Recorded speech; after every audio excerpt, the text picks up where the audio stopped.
Good evening. The news summary for this Thursday, 6th April.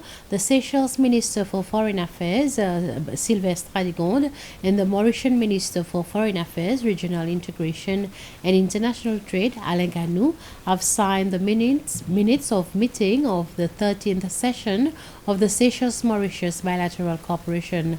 This is after 7 years that the two countries haven't met. The minutes of the meeting are points discussed between the two ministers. Some are ways to combat the drug problems, making the blue economy one of the pillars for both countries, making effective use of the Mauritius Africa Scholarship Program, and others.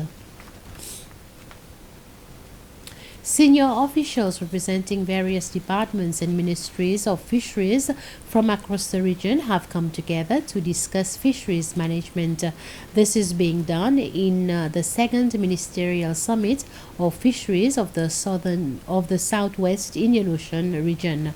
The discussions focused on the management of tuna fisheries as well as the recommendations which the group will bring to the next IOTC meeting. The Minister for Fisheries and the Blue Economy, Jean-François Ferrari, says it is important for all countries in the region to work together to ensure a sustainable fishing industry which benefits all communities.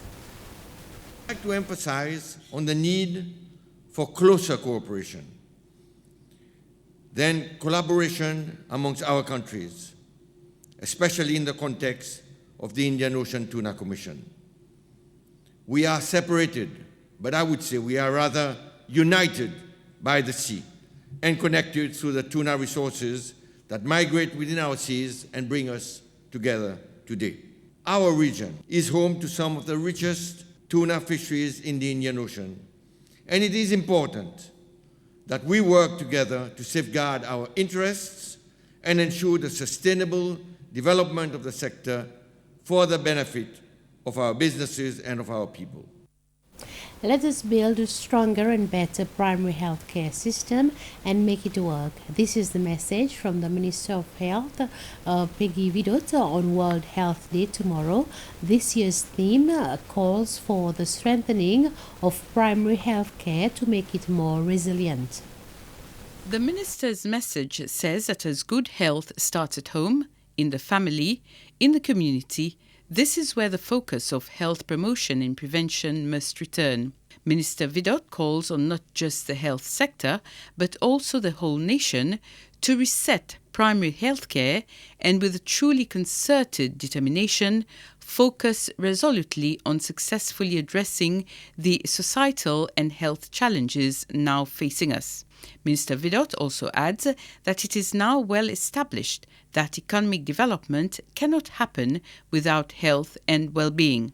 Health and well-being, therefore, remain at the centre of Seychelles' national development strategy, and the government continues to invest heavily in health and in other social sectors linked to health. There has been a steady increase in daily number of cases of COVID-19 since early March. This rise has been more prominent in the second part of that month. The 7-day rolling average is presently 26 cases per day, and the total number of active cases is 221. There are presently no admissions with COVID-19 related illness. The Ministry of Health is monitoring the situation very closely. Meanwhile, the public is urged to take a personal responsibility towards prevention of the illness, especially around the Easter celebrations. These includes the washing or sanitizing often, avoiding crowded places as much as possible, especially in closed places, and if you have a flu-like symptom, to avoid public places and wear a well-fitted face mask. That's the end of this news summary. Join me at 8 for the news bulletin in Creole. Until then, have a pleasant evening.